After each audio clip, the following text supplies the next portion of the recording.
Tudo bem aí? Eu sou o Guto e você está ouvindo o podcast Vamos Falar sobre Ufologia. Hoje de fundo, para quem está ouvindo no Spotify e nas outras plataformas de áudio, nossa trilha sonora é incrível, Banda Cake. Para a nossa entrevista de hoje aí com a ajuda do meu amigo e ufólogo da pesada Arthur Neto aí, meu parceiro de podcast, com maior honra, maior orgulho, grande Arthur, um ufólogo raiz. E a gente vai entrevistar hoje ela, que é psicóloga clínica desde 1989, pós-doutoranda em psicologia no tema dos OVNIs, suas ramificações e parapsicologia. Ela é doutorada em psicologia da saúde, em avaliação psicológica na saúde mental, mestrada em psicologia da saúde, em neuropsicologia da consciência, cognição e emoção pelo Instituto de Psiquiatria e Neurologia da USP. Estuda e trata pessoas contactadas e abduzidas há mais de 30 anos, aí com técnicas psicoterapêuticas especializadas que ela mesma desenvolveu. Ela pesquisa cientificamente contato com OVNIs e OSNIs e abduções alienígenas e seus efeitos na mente e no comportamento humano. Parapsicologia, psicologia anomalística, neurociências, orgonomia e física quântica. Ela é pioneira em levar estudos e pesquisas e abduções alienígenas para eventos de psicologia no Brasil, levando também para o exterior. Conferencista na área de psicologia e consciência e em temas dos OVNIs e fenômenos relacionados. A doutora Mônica Borini, a quem eu já agradeço muitíssimo. Olha só a formação dela, que maravilhosa, né? Então, que honra a gente ter aqui ela com essa atenção e disponibilidade. Então, eu vou aí pedir para o querido Arthur começar essa entrevista e fazer a primeira pergunta para a doutora Mônica. E aí, Arthur, manda ver, cara. Doutora Mônica Borini, muito obrigado por participar conosco aqui do nosso podcast. Vamos falar sobre ufologia. E eu queria, por gentileza, que você começasse falando um pouco da sua história, há quanto tempo você está na psicologia e há quanto tempo você começou a associar os fenômenos ditos de abdução à psicologia. E como que isso aconteceu para você? Qual é a sua visão sobre essa questão das abduções, pelo ponto de vista de uma cientista, de uma acadêmica como a senhora? O que você pode nos dizer sobre essa percepção do fenômeno da abdução na psicologia clínica? Olá, Arthur. Agradeço o convite de estar aqui com vocês e com todos os que estão ouvindo. Eu sou psicóloga, né? Estou na profissão já há 32 anos, trabalhando como clínica, e alguns anos para cá eu venho trabalhando como pesquisadora. O meu primeiro caso em relação ao tema OVNIs e abduções alienígenas foi no final da década de 80, né, quando me veio uma moça que dizia que tinha visto OVNIs, ela e a irmã dela, ou a prima dela, não me recordo agora, e foi a minha primeira hipnose clínica que eu apliquei, e onde ela relatou uma série de eventos. Depois, mais tarde, ela fez algum tratamento comigo, ela foi parar no Mário Rangel, um ufólogo também da primeira geração, que acabou fazendo um livro sobre os casos de hipnose que ele compilou, e ela está na capa desse livro dele. Ela ainda é viva, eu tenho contato com ela, e foi aonde tudo começou. Depois dela, mais 2, 3 casos, eu comecei realmente a perceber que estava acontecendo alguma coisa diferenciada. E depois de um tempo, eu percebi que realmente estava diante de algum fenômeno anômalo. O fenômeno que parece ser estranho, na verdade, ele ainda não tem explicação, tá? Existe muita especulação, a ufologia fala muita coisa, mas se a gente for ver pelo ponto de vista científico, não existe comprovação que existem alienígenas tão inteligentes quanto nós ou mais do que nós. Não existe essa comprovação científica. O governo abriu sobre os OVNIs, inclusive este ano o Pentágono também confirma a existência dos OVNIs, vários países já haviam aberto seus arquivos e inclusive o Trump criou uma força espacial este ano, né? Então parece que está se chegando aos poucos algumas informações que vêm de encontro, né, a essa minha hipótese, né, da existência realmente dos OVNIs e das abduções alienígenas. É importante frisar que para a ciência é necessário realmente de constatação de dados, né? Não adianta só ter evidências. Então, assim, a gente tem que ver que a pesquisa científica é diferente de uma investigação ufológica, né? Para poder determinar o que é uma coisa do que é outra. É, é importante também dizer, né, esclarecer que a ufologia não é uma ciência, né? A ciência é feita não só de evidências e de fatos, né? Ela não tem, eu creio nisso, não tem a crença, ela tem a prova concreta, né? Ela tem um evento que pode ser replicado em qualquer parte do mundo. E o fenômeno OVNI, ou mesmo de abdução alienígena, é um fenômeno complexo, né? Que você não tem como estar levando esse tipo de coisa muitas vezes para o seu laboratório e fazer as coisas acontecerem quando você quer, né? Eles acontecem esporadicamente, então são fenômenos de difícil pesquisa, mas não são impossíveis de pesquisar, né? Existem algumas pessoas no mundo preocupadas, alguns cientistas preocupados com este tema e cada um desenvolvendo alguma coisa dentro da sua linha de pesquisa, ou seja, na área da psicologia, da física, da biologia, né? Então é importante salientar que quem faz ciência são os cientistas, são os acadêmicos, porque eles estão preparados, eles têm o conhecimento de metodologias, eles sabem o que a ciência espera, né, como resultado para validar uma prova concreta da existência disso ou daquilo, né? Então, diferentemente de uma doutora americana, a doutora Clancy, que alguns anos atrás veio trazendo a questão que os abduzidos, na verdade, quando submetidos à hipnose, trazem falsas memórias, eu penso de maneira contrária. Esses mais de 30 anos que eu venho pesquisando vieram a me comprovar situações diferentes, né, dessas abordadas por ela. E a hipótese dela é que não existe abdução.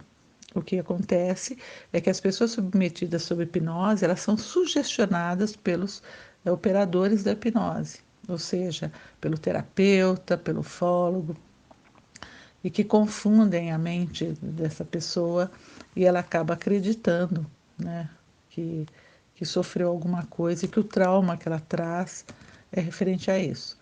Ela fez a pesquisa dela, eu acredito que eu não sei se ela pegou a amostra dela para poder fazer essa pesquisa, se pegou os melhores sujeitos, né? Houve realmente uma seleção criteriosa, então eu tenho as minhas questões, né? No meu caso, as minhas pesquisas deram resultados contrários, diferentes. Então, eu continuo, né, partindo da hipótese que esses fenômenos podem ser reais, tá? E é para isso que eu venho estudando no momento, né? Então, é isso, Arthur. Aproveitando como complemento da sua resposta, excelente resposta, eu queria saber, assim, se você já tem uma ideia, assim, a grosso modo, se você tem uma ideia de quantos pacientes durante esses anos todos passaram por você com essa questão da abdução. Desses, se você tem uma ideia de quantos seriam um falso positivo, se existe esse componente, se existe esse percentual de falsos positivos, pessoas que acham que, por exemplo, seriam abduzidas, mas na realidade você pode concluir que não o foram. Se existe esse componente, se existe esse gap, e ao mesmo tempo queria saber se você tem isso dimensionado por região do nosso país, se a maioria das pessoas que te procuraram foram de São Paulo, se tem percentual do Sul ou do Rio de Janeiro e assim por diante. Se você tem esse dado de âmbito assim mais regional para nos passar, mais ou menos. Então, Arthur, olha, eu atendo esses mais de 30 anos trabalhando como clínica, psicóloga clínica, centenas, centenas e centenas de pessoas, tá? Não vou te falar o número exato, porque não fiz um levantamento agora de imediato aqui para te falar exatamente, mas foram muitas pessoas, tá? Ainda tenho pessoas que chegam a mim, né? A porcentagem dessas pessoas por região também não fiz uma estatística ainda, né? Não completei isso, mas assim, pessoas de todos os lugares. Vieram pessoas do Paraná, do Rio Grande do Sul, Rio de Janeiro, Mato Grosso, Bahia, de todas as regiões. E principalmente, né, do estado de São Paulo, do interior de São Paulo, por conta do meu consultório estar situado nesse estado, né? Agora você pergunta sobre os falsos positivos. Existe, né, algumas pessoas que realmente elas se confundem, elas estão equivocadas, elas pensam que perceberam alguma coisa e não foi aquilo, que o trauma que elas têm, aquilo existe sim, mas é a minoria, tá? É a minoria e isso um terapeuta qualificado pode detectar, né? É, o que eu posso estar dizendo agora? A minha pesquisa atual, eu tenho sujeitos em vários lugares do Brasil também, né? A minha pesquisa está localizada no território nacional. E então, não dá para te falar um número exato de pessoas, mas tem uma grande quantidade de pessoas assim, de todos os níveis sociais, econômicos, culturais, né? Você encontra pessoas que falam que passaram por experiências de abdução ou tiveram contato com OVNIs e, e isso de alguma maneira ou está angustiando elas ou realmente houve uma alteração na consciência delas de forma que elas mudam a vida ou elas precisam de ajuda, elas querem falar e elas precisam procurar pessoas profissionais qualificados, né? E muitas vezes elas não encontram. Então, assim, independente desse fenômeno ser real ou um subproduto da mente, ele precisa ser estudado com seriedade pelos cientistas, pelos pesquisadores acadêmicos e também tratados pelos clínicos, né, pelos médicos, pelos psicólogos, pelos psiquiatras, com o cuidado que merece. Aproveitando também, ainda dentro do tema das abduções, eu queria saber, existe hoje uma corrente que fala de abduções no sono, de abduções, projeções do corpo durante o sono que levariam a uma suposta abdução, vamos dizer assim, em sono ou em sonho, ou seja, que seria alguma coisa não física. Muito se fala sobre isso, várias pessoas falam sobre isso na ufologia. Eu queria saber se você já viu esse tipo de coisa no universo de pacientes que te procuram, que você trata, se você já viu esse tipo de observação e o que você acha disso, se isso é possível mensurar, talvez pela quantidade de pessoas que alegam essa possibilidade. O que você acha sobre essa questão e se existe também, novamente, se existe um percentual de pacientes que apresentam esse tipo de quadro de falar sobre essas abduções inconscientes durante o sono? Então, Arthur, essa pergunta sobre o sono e o sonho, veja bem, os sonhos estão sendo estudados bem profundamente, viu, hoje em dia, na comunidade internacional e nacional, tá? Nós temos bons pesquisadores, tá? E, assim, o sono, ele tem muita função, né, para o ser humano, para o descanso e tal.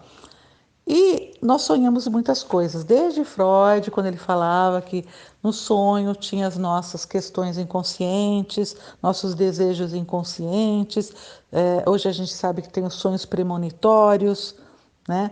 A gente sabe que em sonho você obtém respostas, muitas vezes, às perguntas do seu cotidiano que você não consegue. Muitos cientistas fizeram as grandes descobertas porque viram alguma coisa nos seus sonhos, dentro do sono, né? E não é diferente com as pessoas que se dizem abduzidas, né? Ou que têm contatos com OVNIs, elas também falam de sonhos com OVNIs e com abdutores, né? Com seres que elas chamam de alienígenas, né? Então, existem esses sonhos, tá? Agora, mensurar isso, olha, praticamente a grande maioria que vieram para mim tiveram sonhos com esse tipo de coisa, tá? Só que existem pessoas que têm sonhos mais recorrentes, mais intensos, né? Muitas vezes tem pessoas que sonham pouco com isso, tá? Mas a grande maioria, né? Que falam que foram abduzidos ou que acham que foram abduzidos ou que viram OVNIs, eles relatam esse tipo de coisa, viu? É grande a incidência desse tipo de acontecimento, das pessoas verem essas coisas nos sonhos. Agora, você levanta uma hipótese, né? Uma questão aí. A pessoa pode ter uma experiência de OVNI ou de abdução num estado não físico, aí é uma questão de querer compreender o que é o mundo onírico, né? O que é o mundo do sonho, o que ele representa. Por exemplo, para os xamãs, o sonho, né? Os xamãs, quero dizer, os curandeiros, né? É, é, os índios curandeiros, xamãs, ou mesmo hoje os modernos xamãs, né, no mundo ocidental, o sonho é uma carta do nosso inconsciente para o nosso consciente. E se a gente conseguir ler ela, decifrá-la, a gente resolve alguns dos nossos problemas no nosso cotidiano, né, que nos estão perturbando, né? Então, assim, essas experiências que as pessoas contam de entidades alienígenas e OVNIs no sonho, para a gente poder determinar aquilo está acontecendo de fato, a gente tem que começar a compreender de física quântica, né? De neurociência, né? O que é a realidade, afinal?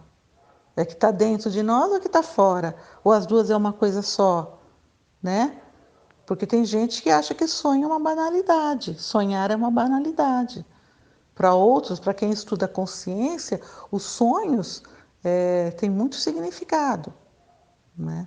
Porque, a princípio, segundo as teorias psicológicas que vêm numa linha psicanalítica, nos sonhos eles vêm cheios de símbolos, né? Às vezes carregado de mitos, carregado de arquétipos, como diria o Jung, né?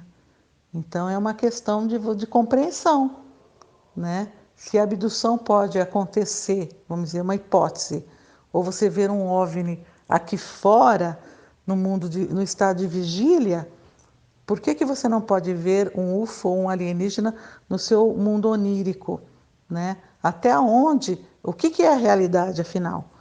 né? Então, aí você tem que começar a entender dessas ciências, tá? Para você poder ter uma compreensão maior, se você quiser se enveredar por esse caminho de compreensão, se as coisas que acontecem nos sonhos são reais ou não. Elas, com certeza, devem ser reais em outra frequência, né? Em outra instância, né? Mas a nossa consciência está no estado de vigília, que é o estado nosso de acordado, tá? Queria que você nos falasse agora sobre exopsicologia. Fiquei muito curioso, né? Queria saber exatamente qual é a definição esse novo estudo na área da psicologia clínica, fundado por você em 2014, se não me engano, no Congresso Latino-Americano de Psicologia, né? Você lançou um livro, inclusive. Queria, que você nos falasse sobre esse estudo, sobre esse novo ponto de vista e qual é a aplicação prática dele em relação aos pacientes, em relação às pessoas que estão no seu universo terapêutico. Então, sobre a exopsicologia. Bom, a exopsicologia, eu fundei ela em 2014, tá? Eu levei, tinha um congresso de psicologia na Guatemala, se eu não me engano, era o 5º Congresso Latino-Americano de Psicologia, amparado pelo Conselho Federal de Psicologia, e eu levei alguns trabalhos para apresentar lá, e lá eu fundei a Expsicologia, publicando um livro, né, no que significava Exopsicologia, a Síndrome da Abdução Alienígena, e apresentei dois trabalhos, duas pesquisas, né, quantitativas, né, derivado desse tema. Mostrei para os acadêmicos, para os profissionais que estavam lá. Tenho as fotos desse evento. Foi bastante importante esse momento para mim, né, porque eu entendo a exopsicologia como um ramo da psicologia. Então, da onde vem essa palavra exo? Exo vem de... é o mesmo... as mesmas preâmbulo da palavra, por exemplo, exoesqueleto, exoesqueleto, esotérico, né? Exotérico significa fora, exotérico, exoesqueleto. E esse termo, ele veio agora na década do ano 2000, mais ou menos, por conta das exociências começaram a surgir com o Ebre, que era também uma pessoa dedicada aos estudos do tema OVNIs, e ele fundou a exociência, esse termo, e depois foi fundada primeiramente a exopolítica, né? As pessoas preocupadas em compreender o que estava acontecendo com os governos que estavam acobertando isso, mas além disso, eles estão preocupados com a diplomacia, né? Com ações governamentais para que se houvesse essa interação de uma civilização alienígena com o planeta Terra, com os humanos. Como que vai ser isso? Qual vai ser o protocolo, né? Qual é o cenário, quais são os cenários possíveis, né? Então, eles estão preocupados com essa perspectiva, estão ainda, e ali surgiu a exopolítica, né? Não sei, não me lembro mais se foi em 2001, 2004, 2010. Eu tô coisa de data, agora já são tarde da noite, umas 11 horas da noite, então eu já trabalhei muito hoje, minha memória não está tão boa. Mas o importante é saber que foi fundado e também tem outros exopolíticos, né? Ele fundou o Instituto Exopolítica, me chamou para fazer parte do Departamento de Pesquisa e de Educação, né, que eu faço até hoje, né? E a partir daí foi criado a exoconsciência, que não é uma ciência, mas foi interessante que foi em 2010, lá nos Estados Unidos, falando sobre essa questão também, né, da consciência. extra planeta Terra, né? E aí, quando foi em 2014, eu fundei a Exopsicologia, já mexendo com a psicologia. Por quê? O que significa exopsicologia? Ele é um ramo da psicologia que estuda especificamente o fenômeno OVNI e as suas decorrências, né? Como no caso, o fenômeno anômalo da abdução alienígena. Assim como, por exemplo, a psicologia da saúde estuda as doenças, né? E a relação que elas têm com o psicológico.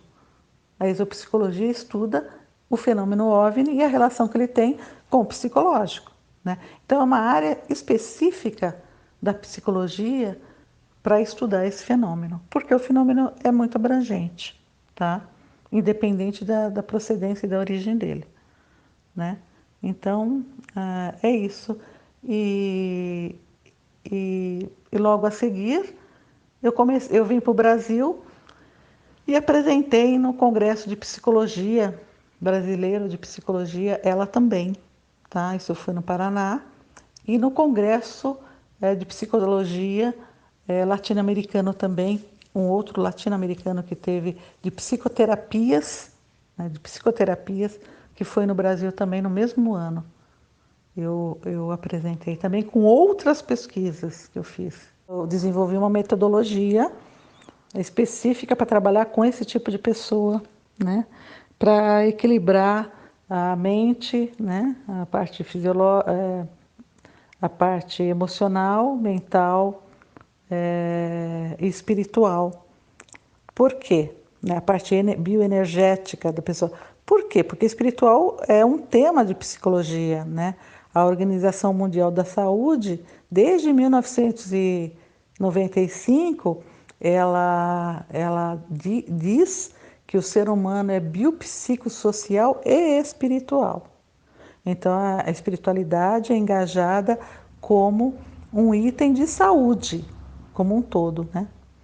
Então, aí cada um vai entender o que significa a espiritualidade por si próprio, né? Nós estamos falando de religião, tá? Em 1998, ela enfatiza isso também. O ser humano é psico, social e espiritual. Então, essa metodologia que eu criei, que é uma psicoterapia, vamos dizer assim, uma exopsicoterapia, é justamente para aplicar para essas pessoas que eu comecei, no decorrer dos anos, ter que inventar e criar alguma coisa que abarcasse essas pessoas que tinham questões diferenciadas das comuns, no sentido de campo energético, porque eu trabalho com a psicoterapia corporal, que vem de uma linha de ergonomia, de campo energético, e dentro de estudos científicos, não é nada paracientífico, não é nada, vamos dizer assim, alternativo. São posturas psicológicas, de psicoterapias validadas pelo Conselho Federal de Psicologia, né? Vou aproveitar agora para botar um pouco de pimenta nessa entrevista. Porque eu fiquei curioso, eu queria saber, além da sua experiência, quando as abduções entraram na sua vida, né, na sua vida como terapeuta. Além disso, você já gostava antes de ufologia? Você acompanhava alguma coisa? Você era cética como cientista ou não? E aproveitando para saber, você já teve alguma experiência sua, pessoal, é, particular com o fenômeno UFO? Você já viu alguma coisa? Já passou por alguma experiência extraordinária? Ou tem alguém muito próximo da família que também já teve esse tipo de experiência? Qual é a sua percepção pelo mundo da ufologia, de uma maneira geral aí? O que você acha? Conta pra gente agora. Agora é a hora de confessar. Então, essa pergunta é interessante, né? Se eu tive experiência. Olha, no início, que eu já estava lidando com esse assunto, acho que foi em 89, eu estava na praia e vi um objeto no céu, não sei o que era aquilo. Para mim era um OVNI porque não se parecia com nada, ele era alaranjado. Então, mas eu desconhecia o assunto, né? Porque eu era cética, eu nunca tinha ouvido falar muito nesse assunto. Então, para mim era o início de alguma coisa nova que que eu desconhecia, né? Que foi nessa época também que eu comecei a conhecer a ufologia, que também estava meio no início, né? O pessoalzinho no início, né? E aí eu comecei às vezes, pessoas que eram conhecidas me chamavam para ir, vamos numa vigília, vamos fazer um estudo de campo. Eu ia, porque eu tinha amigos biólogos, eu participei de grupos para conhecer o assunto, grupo ufológico, né? Eu e um colega meu fundamos um grupo de estudos, isso na década também, no final da década de 80, onde a gente chamava pessoas que entendiam desses assuntos para dar palestra para a gente. Então a gente começou a se inteirar do fenômeno, né? Então, com essas pessoas, eu realmente vi algumas coisas, sim, no céu, que podemos dizer que eram coisas anômalas, né? Que foram fotografadas, que foram filmadas, né? E eu comecei a perceber que realmente estava vendo alguma coisa, tanto que começou a chamar muita atenção e sincronizado com os pacientes que estavam vindo, eu percebi que era um caminho que eu estava disposta a seguir, que eu queria conhecer mais profundamente, né? Qual a minha percepção do mundo da ufologia? Bom, eu conheci a ufologia bem lá no começo, né? Quando estava o pessoalzinho das antigas, vamos dizer assim, né? E era uma ufologia, assim, muito vibrante, né? Um pessoal sério, né? Um pessoal realmente querendo compreender o fenômeno, né? Pessoal assim... E a comunidade passando informações que vinham, não era aquela avalanche de informações, mas eram coisas mais pontuais e que tinha um brilho, uma coisa bacana. Hoje em dia, eu vejo, como eu percebo, né, conversando com alguns ufólogos, com algumas pessoas que participam de eventos, isso, aquilo, nessas 2 últimas décadas, eu vejo como eu posso te dizer assim, que a ufologia meio que perdeu o foco, sabe? Perdeu o foco, ela se tornou muito comercial, né? E redundante. Então, vira e mexe aos mesmos casos falados, porque precisa se fomentar os assuntos, né? Ou seja, na mídia, falada, escrita, televisiva, né? Então, eu acho que isso faz com que as pessoas fiquem uma coisa enfadonha. Eu acredito que perdeu o foco, no meu ponto de vista. Eu acho que precisa haver uma reestruturação. Eu acho que algumas pessoas... Houve muitas cisões, né, na ufologia, muitas brigas de poder, porque tem toda a parte política também dentro da ufologia, né? E existem pessoas sérias, ufólogos sérios, existiu no passado, existe hoje, mas que muitas pessoas também não conseguem atuar muito porque foram formados meio nichos, né, redutos. E eu fico pensando nesse pessoal jovem que vem e que precisa de espaço, né, para ganhar espaço dentro da ufologia para investigar o fenômeno, né?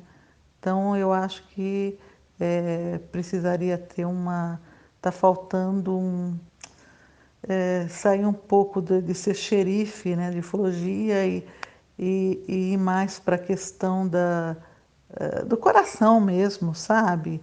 Da solidariedade, do social, né? De chegar junto ao outro, né? Seja ele o outro, o colega ufólogo, seja o parceiro ufólogo, seja a testemunha lá que se diz que passou por um evento, né? Seja o intelectual que é interessado na ufologia, né? Eu acho que está faltando isso, sabe? Essa coisa está faltando, sabe? e a falta disso está desagregando, né? Então, não sei como será o futuro da ufologia, que ela ficando aí, ela é muito importante para levar, né, esses assuntos, fomentar esse assunto de uma maneira mais pé no chão, porque tá uma mistureba, tá uma bagunça, né? Tem de tudo, né? Tem ufologia relacionada com tudo quanto é coisa que você possa imaginar, né? E aí ela acaba perdendo a credibilidade, né? Perdendo a seriedade, né? E isso, em vez de se tornar uma coisa a favor dela, como seria, não, ela é aberta para poder abarcar tudo, não, ela é aberta para poder, muitas vezes, ganhar dinheiro, para poder algumas pessoas poderem brilhar, né? Ficar num palco brilhando, tem muita questão de ego. Então eu penso assim, sabe? Eu me afastei da ufologia há muito tempo atrás por conta disso. E assim como eu, várias pessoas se afastaram também, pessoas assim, de alto gabarito também. Então eu acredito que precisa de uma reformulação. Nem tudo está perdido. Mas, e não vai ser um ufólogo que vai fazer essa reformulação. Eu acho que vai vir das duas uma. Ou ela vai morrer, né? Principalmente agora vindo pela própria governo essa abertura gigante, ou pelos próprios cientistas que vão começar a se apropriar e estudar esse tema para valer, como eu estou fazendo na minha área da psicologia, ou ela, muito pelo contrário, ela vai se solidificar, vai ganhar força e vai estar continuando paralelo, né? De mãos dadas, levando a informação levando o conhecimento para o público, não só a informação, entendeu? Porque tem muita fake news, você sabe disso. É uma bagunça, né? Tem pessoas que contam um caso e cada vez que conta o caso por outras pessoas, esse caso começa a se degenerar. Por quê? Porque muitas vezes, na ânsia de estar na mídia, ou estar nas lives, no sei lá no quê, você vai aumentando a história, ou distorcendo as histórias, né? Ou dando ênfase a coisas que não é da área da ufologia. Então, eu acho que precisaria sim, ter uma. Sabe aquela parada para pensar? Acho que é o momento da ufologia parar como um todo e, né, parar, assentar um pouco e pensar. É isso que eu acho. Bom, falar um pouco também sobre procedimentos, né? Eu vi que você é hipnóloga clínica, formada na USP, tem uma vasta experiência aí de muitos anos com seus pacientes. E eu queria saber, apenas por curiosidade, porque a gente não vê vamos dizer assim, a gente não vê uma padronização, né, nos procedimentos de hipnose de uma maneira geral. Geralmente fica a critério da experiência de cada terapeuta, né, quando lida com a hipnose, né? E me parece que também as referências não são muitas, né? São, pelo menos no mundo da ufologia, né, sobre principalmente as questões relacionadas aos contatos, às abduções, a hipnose é usada por poucos, vamos dizer assim, poucos especialistas, né?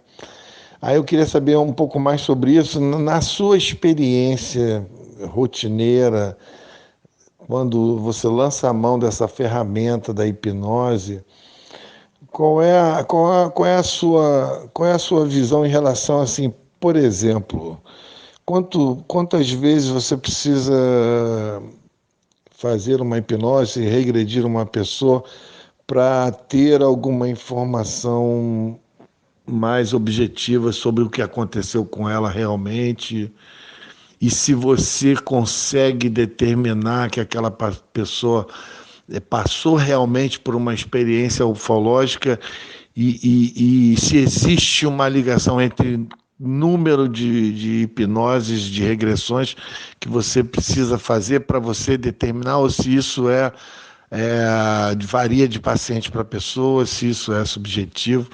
Como é que se lida com esse tipo de coisa? Eu tenho curiosidade também, tem pessoas que são menos suscetíveis a uma hipnose, outras são mais suscetíveis, e a maior curiosidade de todas, se uma pessoa consegue, vamos dizer assim, ludibriar o terapeuta e fingir que está hipnotizado e contar uma história, como é que na cabeça do especialista funciona ter que tomar essas precauções e ter que fazer essas observações? Como é que isso funciona para você? Então, Arthur, nessa pergunta sobre a técnica da hipnose, a hipnose eu aprendi muito na época também, no final da década de 80. Eu fiz meu curso de hipnose na USP de São Paulo, no Instituto Oswaldo Cruz, que era o Instituto de Medicina. O curso foi extenso, era um curso só para médicos, psicólogos e dentistas naquela época, comandado pelo Dr. Lívio Pincherli, que era um médico que tinha um departamento lá dentro desse instituto, e a gente se deslocava, ia para lá e estudava a técnica da hipnose de uma maneira médica, né? Com um viés médico. Então, existiam muitos dentistas que queriam fazer os seus tratamentos nos seus pacientes sem aplicação da anestesia. Então, eles queriam aplicar hipnose. Médicos queriam fazer cirurgia de rim, cirurgia de fígado, cirurgias sem aplicar anestesia, só com a hipnose. E eu, enquanto psicóloga, estava lá que eu queria entender melhor a mente, o inconsciente e aprender a aplicar hipnose nos meus pacientes, né? E foi fantástico, porque lá a gente viveu coisas interessantíssimas, né? Porque era teoria e prática. Eu vi dentista tratando paciente, ele filmou sem anestesia, vi cirurgia de rim sem usar anestesia, e o paciente não sentiu dor. E eu vi pessoas, a gente fez vários experimentos. Então, assim, aprendi a hipnose lá, uma hipnose muito técnica, e comecei a utilizar. É, a hipnose, para mim, é uma ferramenta não é todas as sessões de terapia que é utilizada a hipnose, nem nos pacientes comuns e nem nesses pacientes que se dizem abduzidos. Eu só utilizo ela se eu vejo necessidade. E se há necessidade, é utilizado. E muitas vezes, para você chegar numa situação traumática, você não faz uma única sessão de hipnose. Às vezes você faz 5, 6 sessões para chegar só naquele ponto. Faz em outro dia, depois numa outra sessão. Por quê?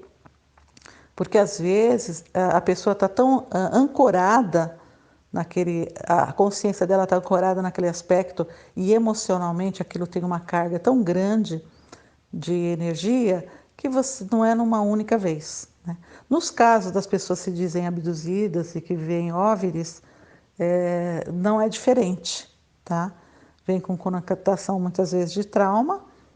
Mesmo quando a pessoa fala que passou por uma experiência ótima, boa, foi tudo maravilhoso, quando ela regride, tem situações que têm cargas de energia grande, isso não quer dizer que seja ruim a experiência para a pessoa.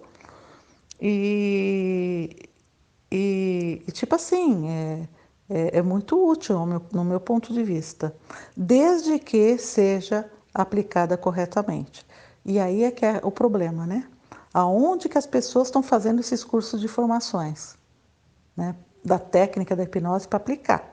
Então, quem vai ser submetido a uma técnica de hipnose tem que procurar conhecer quem é o operador.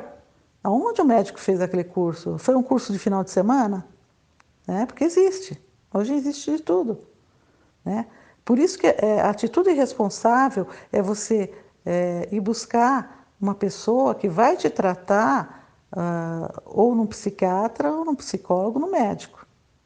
Né? Que são pessoas que estão sobre um conselho de ética, tá? E tem essa responsabilidade também de te ajudar a você se libertar ou regular a tua consciência, a sua mente em relação ao vivenciado, né? Agora, se é uma pessoa que está aplicando, não é dessa área, existe um monte de risco. Ele pode aplicar aquilo e a pessoa toma consciência de um monte de coisa que ela não tomava consciência e fica muito pior do que estava. tá? Ou fica confundida. E se a pessoa não aplica direito, porque ela não tem a técnica correta, ou ela está de má fé, ela pode sim, né? Como fala a, alguns psicólogos, né? Que fizeram pesquisa, pode implantar uma falsa memória, ela pode direcionar a, a, a hipnose com coisas pessoais, ela pode sugestionar a pessoa. Então aí é um problema, né? O problema está muito aí, né? Está muito da capacidade da pessoa aplicar, está muito onde ela aprendeu, como ela aprendeu, qual a técnica, né? Se ela aprendeu corretamente e depois se ela está aplicando corretamente, né? Porque não pode de maneira nenhuma fazer nenhum tipo de sugestão, nem de intervenção nenhuma. É muito sutil o que você vai fazer numa aplicação de hipnose, porque quem comanda é o próprio paciente, né? E aí sim, o terapeuta, o psicólogo, ele vai trabalhar aqueles conteúdos que emergiram, de acordo com a linha de trabalho dele, ou de acordo com o processo que ele está conduzindo o seu paciente onde ele quer chegar, né? E você fala mais duas questões, né? Se tem pessoas mais suscetíveis e se o terapeuta pode ser ludibriado. Existem sim pessoas mais suscetíveis à hipnose que entram mais facilmente em estado alterado de consciência, tá? Existem, como existem pessoas que têm um senso de controle maior, são mais racionais, mentalistas, elas dificultam, né, a se entregar para o inconsciente. Então, é mais difícil de aplicar, existe também, né? Então, existem essas duas coisas. Existem pessoas que não é recomendada a aplicação, como pessoas esquizofrênicas, psicóticas, pessoas alcoolizadas, que já está em estado alterado de pessoas drogadas, né? Crianças muito pequenas, a não ser que tenha uma necessidade muito grande, né? Com a consentimento dos pais ou da justiça, né? É, entre outros, tá? Pessoas que acabaram de fazer cirurgia, existem, tá? Existem uma série de precauções também que pode ser tomada. E em relação se o terapeuta pode ser enganado, pode sim, pode. A pessoa vai lá, um artista de teatro, por exemplo, fala que teve uma abdução e que passou por uma abdução, quer fazer uma terapia, uma hipnose, por exemplo, vai para o consultório, faz as sessões e na hora de aplicar a hipnose começa a fingir que está lembrando de alguma coisa e tal, né? Isso é possível fazer, né? Me parece até que tentaram fazer isso com o John Mack, né? Aquele que escreveu o livro Abduções, né? Que ganhou o prêmio Pulitzer, inclusive, na época. Tentaram, mandaram acho que um repórter, uma repórter lá que fingiu que tinha sido abduzida e depois não era, para tentar, vamos dizer assim, desmascarar ele, derrubar, né, o estudo que ele estava fazendo. Quer dizer, uma pessoa de má fé, entendeu? Para poder tirar a credibilidade do cientista. Então, assim, pode, é claro que se é uma pessoa mais madura, profissional, tal, e é difícil enganar, mas é possível enganar, tá? Agora, para o psicólogo, se o paciente está lá mentindo, o problema do paciente. Aí ele vai trabalhar, por que você mente, né? Agora, se é um repórter que está indo lá para desmistificar, já é uma coisa mais pesada, né? Já entra numa outra conotação. Mas é possível, sim, né? É claro que isso não é de praxe, isso não acontece todo dia. Eu estou citando esse caso do John Mack porque foi intencional, né? Tiveram realmente essa intenção para derrubar a carreira dele, né? Ou desmistificar, ou fazer qualquer coisa. Mas, no geral, isso é difícil de acontecer, porque eu acho que é até uma atitude criminosa, né? Bom, agora fazer uma referência aqui uma homenagem à sua presença aqui conosco e respondendo às nossas perguntas. Infelizmente é um programa curto, a gente teria que ter muito mais tempo. Você tem um material realmente fantástico, da sua experiência, do seu trabalho. E eu acredito piamente que você está trazendo o que a ufologia hoje mais precisa. A ufologia hoje carece muito de conhecimento que nós possamos transformá-lo em conhecimento pragmático, em conhecimento acadêmico até, onde a gente possa aplicar vamos dizer assim, metodologia científica para explorar esse conhecimento, publicar esse conhecimento. Então, eu acredito muito nisso, acredito, apesar da banalidade hoje da informação ufológica, da publicidade hoje, que é o principal, né, da corrida pelas as mídias sociais, aí na ufologia, a ufologia também está nesse contexto. Apesar de tudo isso, eu acredito que tenha um público ávido por conhecimento de verdade, e eu acredito que você está vindo trazer uma contribuição muito grande nessa parte. Por isso eu estou te explorando aqui com muitas perguntas, mas eu vi que você tem um livro sobre a energia do corpo, sobre a energia psicológica do corpo.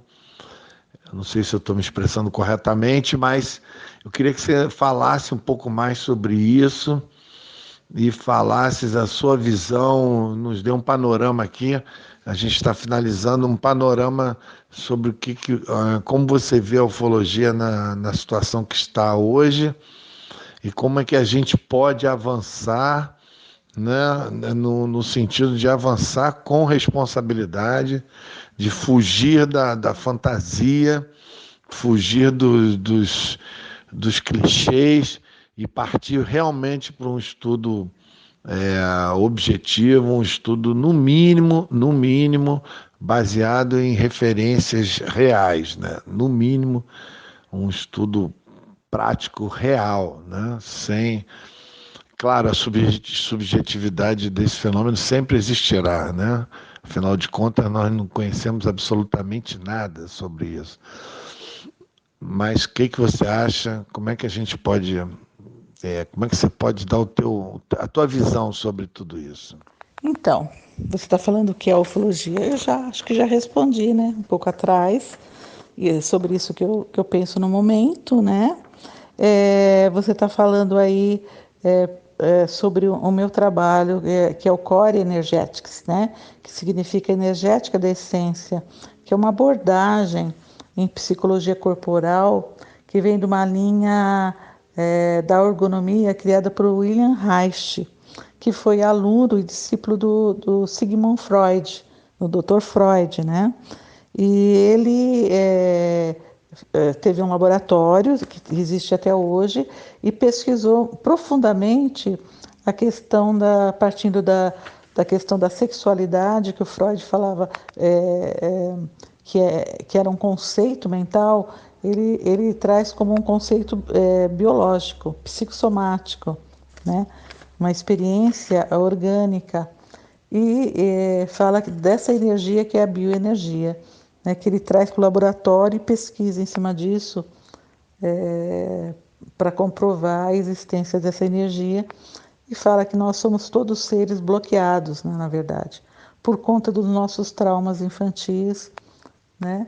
E ele traz toda essa abordagem de desbloquear, né? Foi a partir dali que surgiu a análise bioenergética e depois o Core Energetics, que é o refinamento, né, desse percurso, ao qual eu aprendi com o Dr. John Pierracos, que foi também assistente e aluno do Dr. Reich, né? E que foi meu professor, né? Eu fiz minha graduação e pós-graduação com ele também, e eu sou a diretora do Instituto no Brasil, Instituto Core Energético do Brasil. E aí que a gente também aplico esse tipo de abordagem terapêutica nos meus pacientes comuns, e essa abordagem me ajudou também a complementar à exopsicologia, né? Então é isso, né? Se alguém quiser meu livro, eu tenho o livro Core Energetics que eu posso estar enviando, né? É só entrar no meu site www.monicaborini.com.br.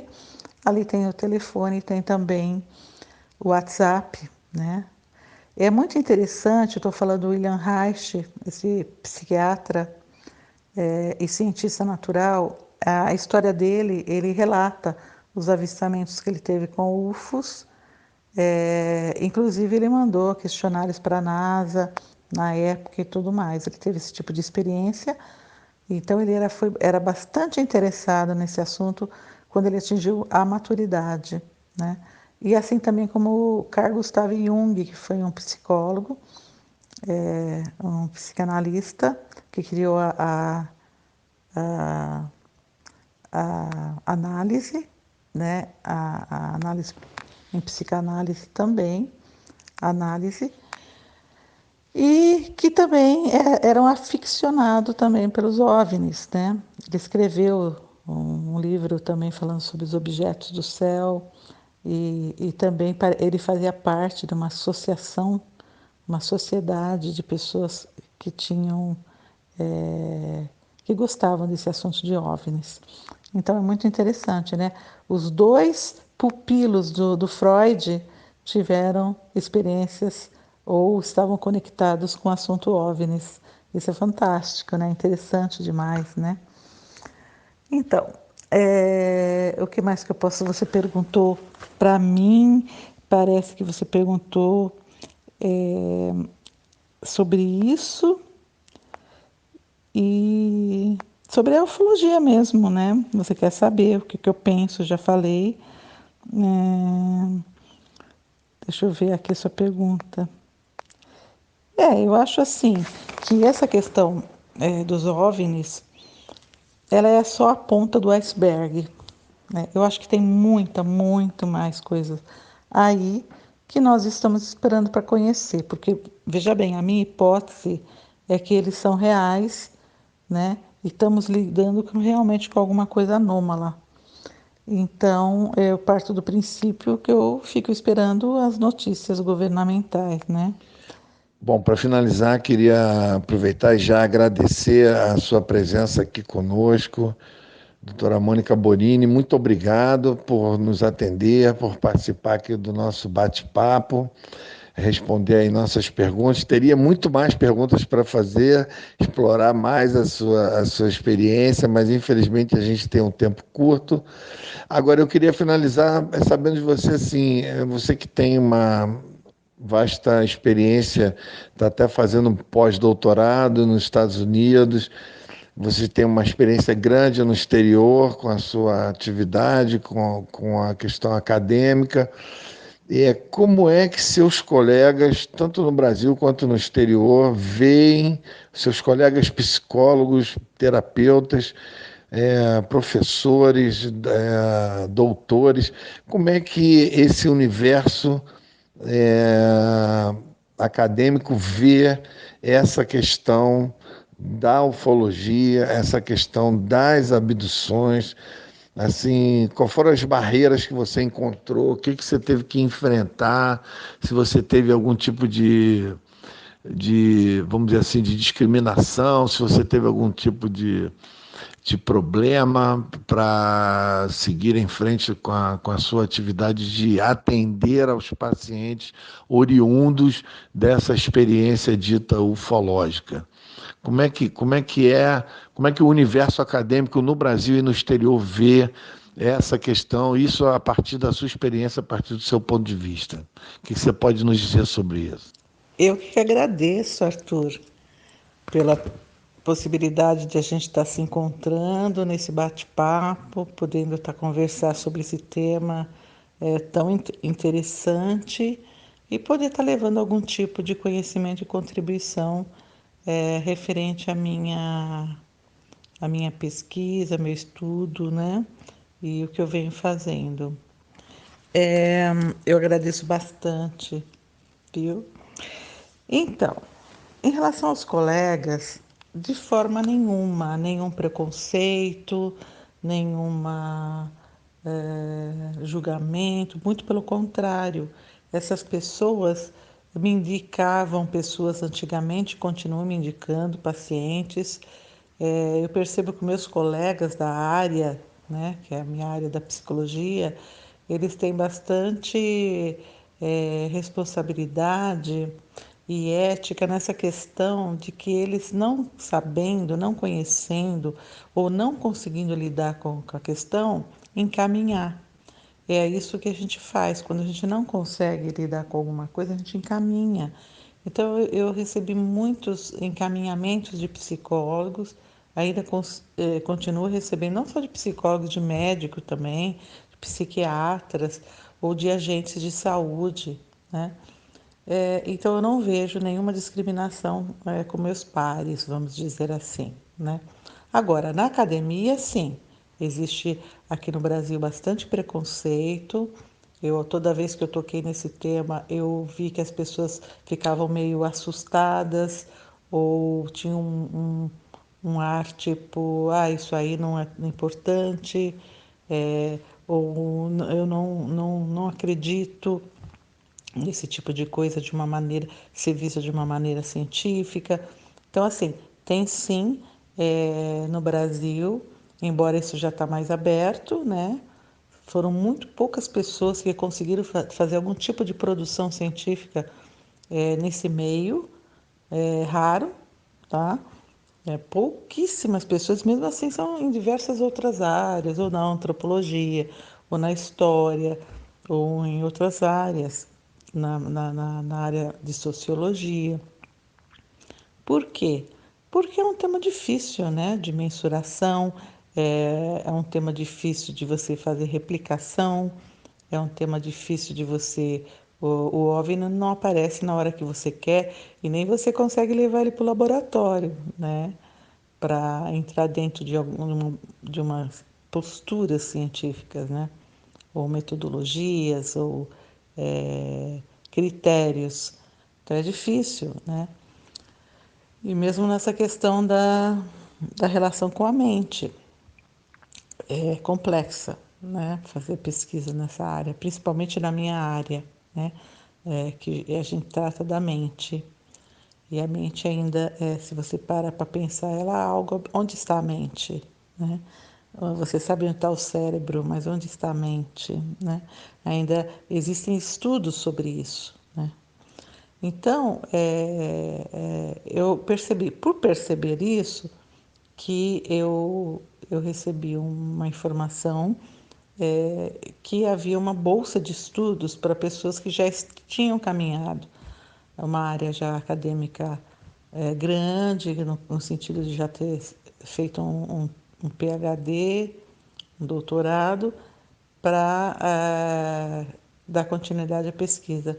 Então, eu precisei ir para os Estados Unidos, precisei morar lá 6 meses, precisei entrar em contato com a universidade, precisei fazer entrevista, me submeti a exames, né, a questionamentos, tanto verbal, em relação ao meu conhecimento, como escrito. Então, assim, não foi fácil, e não é fácil, né? É uma carreira acadêmica. E fiz tudo isso pensando nesse objetivo de estudar mais profundamente esse tema, que são os OVNIs e a síndrome da abdução alienígena. E aí eu consegui, né, ser aceita para fazer a minha pesquisa no meu tema e só parei, tive que parar por conta da pandemia agora, né? Tudo ficou parado. E em breve vou estar retomando, né? Então ela está seguindo, tá? Os meus sujeitos são de várias partes do Brasil, né? Não tem um lugar específico. E os resultados dela ainda vai alguns anos, eu acredito mais uns 3 anos ou 4 de pesquisa, uma pesquisa extensa, difícil, né? Que engloba algumas ciências, como a física, por exemplo, né? Então ela é uma pesquisa que eu vou estar lidando com com questões muito avançadas no sentido de conhecimento, né, de contemporaneidade, mas estamos aí, né? Vamos produzir, vamos ver o que acontece, né? Então, é isso, Arthur. Agora, eu queria fazer uma correção quando eu falei anteriormente sobre a ufologia, que a ufologia teria que dar uma parada e pensar. Claro, ufologia não tem mente para pensar, são os ufólogos, na verdade, que tem que parar, cada um por si, e pensar no que está acontecendo, né? Na realidade. E nessa questão minha de pesquisa, é importante a gente saber que cada um, sabe, cada um na sua área, todas as áreas têm sua importância, né? Então a gente, por exemplo, a gente vê, por exemplo, um cientista, ele pode ser um ufólogo, mas um ufólogo não pode ser um cientista, né? A não ser que ele faça um aperfeiçoamento acadêmico, né? Então, assim, o que se precisa é ter pessoas dispostas a investir tempo, a investir, a estudar, né? E muitas vezes até pagar para isso, que é caríssimo. E nós estamos no momento, principalmente no Brasil, de um desmantelamento da ciência e da educação, né? Onde verbas para pesquisas foram praticamente cortadas, né? Então, assim, fica bastante difícil cada vez mais pessoas se motivarem para dar continuidade e investir tanto da sua energia para poder trazer contribuições para a sociedade, né? Como um todo. Então, cada um na sua expertise, né? A ufologia na dela, né? A psicologia na dela, a física na dela, né? E assim como nós temos outros ramos. Mas é importante cada um ter consciência do significado aonde está, né? Tipo assim, quem sou eu, da onde vim, onde estou e para onde eu vou. E quando eu estou falando isso, eu estou falando também da ufologia, né? Se pensar a respeito. Tá?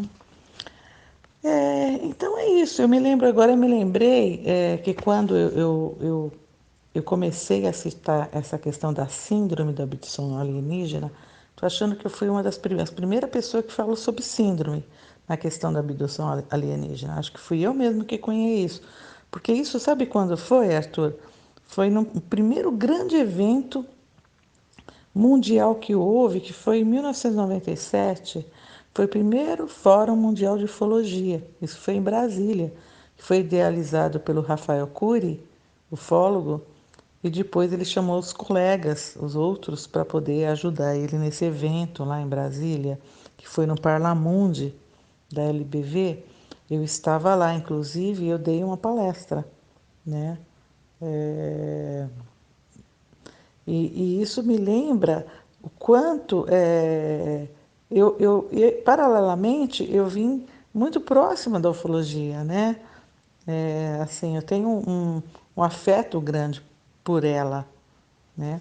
Porque, querendo ou não, muitos dos subsídios que eu consegui foi através dos meus colegas ufólogos, né? Então, eu tenho um carinho muito grande, tá? Deixa eu ver se tem mais alguma coisa que eu gostaria de estar falando aqui. É, um evento que eu achei assim importante que eu fiz e que às vezes eu penso que isso não ocorre aqui no país, eu fui convidada para dar uma palestra só para médicos e psicólogos no Arizona. Isso faz o quê? Uns 3 anos atrás. Né? Quer dizer, eles me convidam aqui do Brasil, né, para eu dar uma palestra para eles falando sobre abduções alienígenas no Arizona, em Phoenix, sobre esse tema, né? Olha que coisa mais legal, né? Eu fui, eu fiz, tive contato com muitas pessoas ali que se diziam abduzidas, que me mostraram seus implantes, né? Uma coisa muito rica, que para mim assim foi um marco, sabe? Poder falar sobre isso, psicologia, né, nos Estados Unidos, apresentar para a comunidade da área da saúde, né? Coisa que aqui no Brasil o pessoal, como eu estou te falando, é mais assim conservador, vamos pôr o nome, mas o pessoal mais conservador. Mas eu já estou abrindo, meu livro já está na segunda edição. Se alguém tiver interessado, é só solicitar. Esse Exopsicologia daqui 2 meses já está aí. Eu posso estar enviando sim. Inclusive, vou estar dando um curso em breve, por conta da pandemia ainda está meio assim. Estou decidindo se vai ser online ou vai ser presencial, né? Tudo depende da situação. Um curso de exopsicologia para profissionais da área da saúde, médicos, psicólogos e psiquiatras, né? Por conta dessa minha preocupação com esses agentes de saúde e essa população que vive esse fenômeno, seja ele real ou imaginário, não importa, né? Então, essa minha preocupação, que foi a minha preocupação quando eu estive no Fórum Mundial de Ufologia, lá em 97, que eu dei a minha palestra, era justamente essa, né? Alerta aos profissionais da saúde sobre a síndrome da abdução alienígena, né? Então, e fazer pesquisa não é fácil e não é barato, né?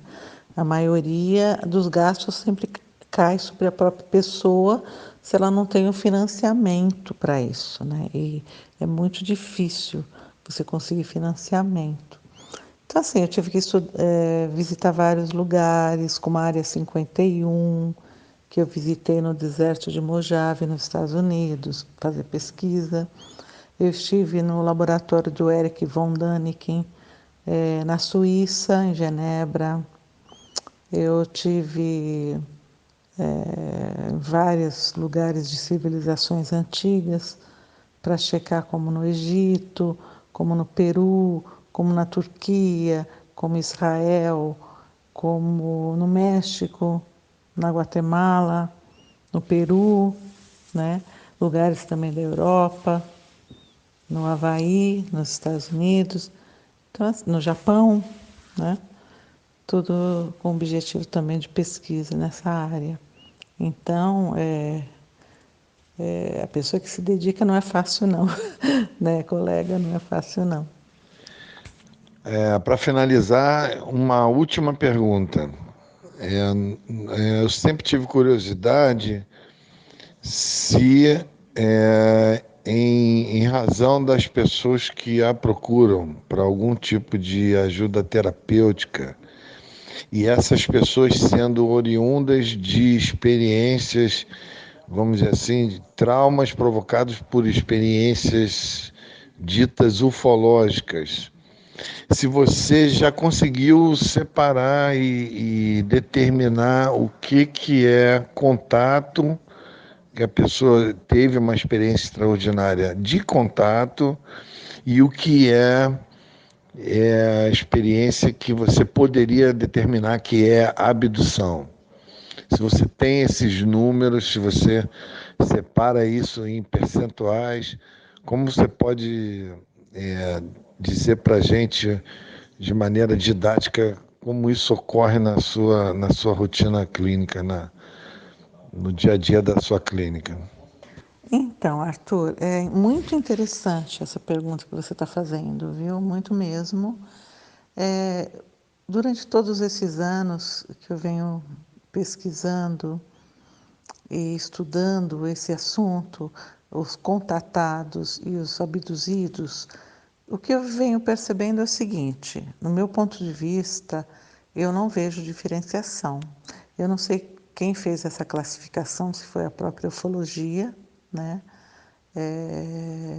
E essa discriminação, porque dentro do consultório se chega à seguinte conclusão, que tanto quem se diz contatado quanto quem se diz abduzido tem praticamente os mesmos pontos em comum. Isso falado no ponto de vista psicológico, tá?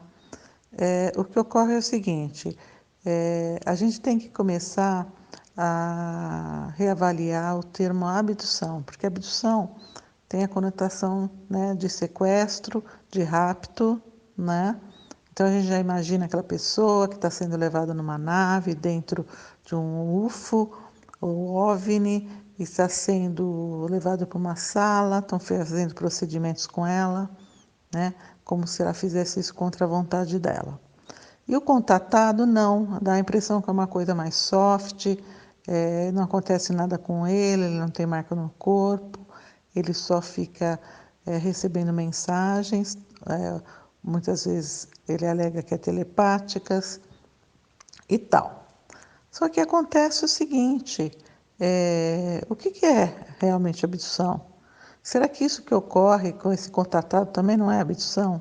Não é uma forma de sequestro? Porque está sequestrando a mente dela. O que é sequestro? É só pegar o corpo físico e a mente é abdução. Quando pega a sua mente, não é abdução.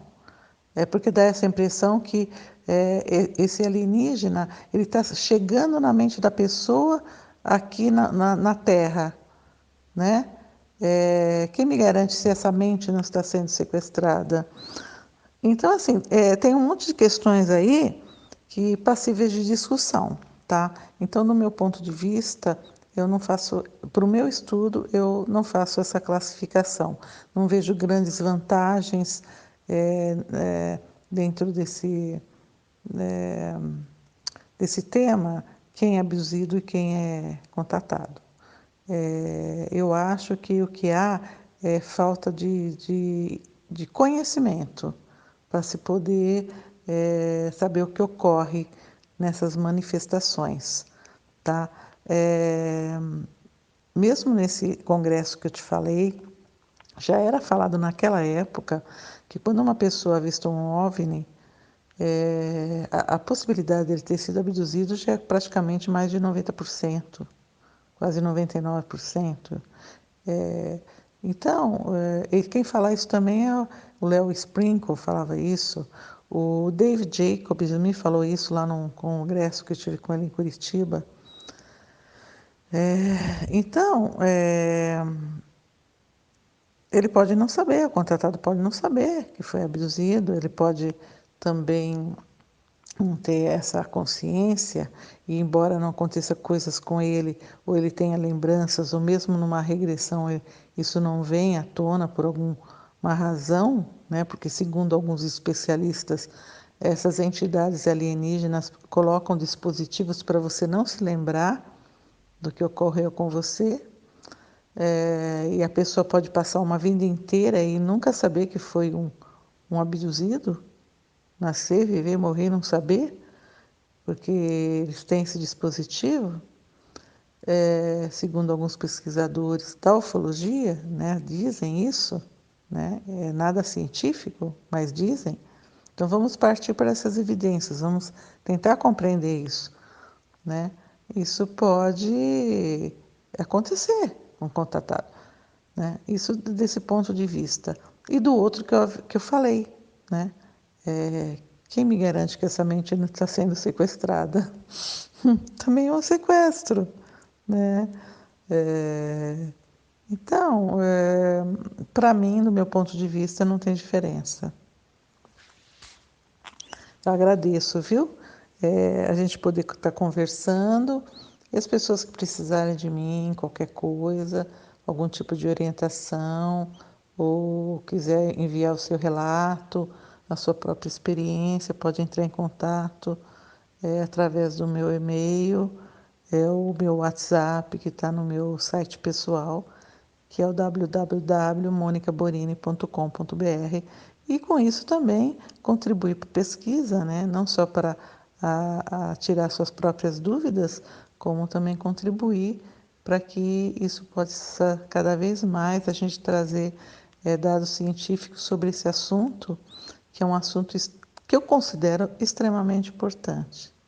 Ok? Um abraço a todos. Obrigado, viu, Arthur? Ô, doutora Mônica, muito obrigado aí. Tá, entrem lá, doutora, no site da doutora, monicaborini.com.br, www.monicaborini.com.br. Lá você pode entrar em contato com a doutora Mônica, aí tirar suas dúvidas, falar com ela. Super legal essa participação e aquela entrevista aula, né? Que o entrevistado daquela aula maravilhosa pra gente, um puta assunto interessante aí, conduzido pelo Arthur aí, a quem eu agradeço também mais uma vez aí pelas perguntas, né? Que tira sempre o máximo aí do entrevistado, isso é o que a gente quer, né? Saber sempre.